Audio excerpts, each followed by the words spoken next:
অতএব এত দুশ্চিন্তার কিছু নাই, জীবনকে নিয়ে এত দুশ্চিন্তার কিছু নাই। জীবনটাকে কোরআন সুন্নাহর আলোকে এনজয় করেন।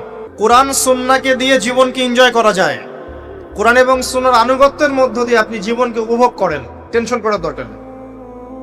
মনে রাখবেন, আল্লাহ যদি আপনার সাথে থাকেন এবং আল্লাহ যদি আপনাকে কবুল করেন, পৃথিবীর কোনো শক্তি নাই আপনাকে টলাবে।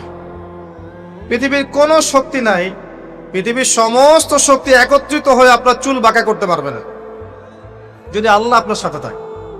আর যদি আল্লাহ আপনার সাথে না থাকে, আইওয়াস শোডাউন দিয়ে কোনো লাভ হবে না, কেউ আপনাকে বাঁচাতে পারবে।